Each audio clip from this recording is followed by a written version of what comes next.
vlog for today. Good morning guys. Luto taguan ba? Bulad gani ug kaksiyong tilapia. So gilutuan ako kung mga kauban kay nagtrabaho man sila sa gawas, nagtanom sila. So musunod ako niya pag mahuman ko sa akong luto. So naami nakita ndre nga dakong bitin di ba? Green kay siya pero mura siyag sawa ang hitsura. Taas-taas pod ni siya pero tagsara diri ang bitin pero walay kubra diri sa Japan guys ha.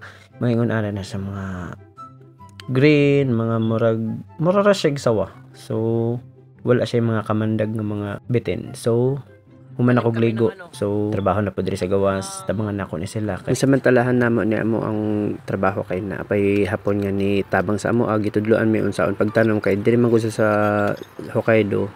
Bugnaw ang lugar so kailangan gyud na siya iputos ang mga tanom kay pertiging bugnawa amo ra na siyang ablihan og ting init mabuntag sayo pero pag magabi amo na siyang ginatakloban og cellophane tusok-tusok ta diri. So diri guys klase-klase among ginatanom diri alugbati, pipino og tomato og asparagus og ampalaya. Kay dili gid makaya diri ang presyo guys. Sa ampalaya ang isa ka buok diri mo abot og 100 pesos sa ato. So ang kamatis pod parte pang mahala so di gid mapalit siya. So mao to nakahuna-huna gid mi og tanom. Dako gid mig pasalamat kay gitabangan gid mi sa among kauban nga hapon. Blessing gid ni siya sa mo. So mao ta guys, salamat kay mga unsa mi. Hehe. Bye. Mete corretera go to.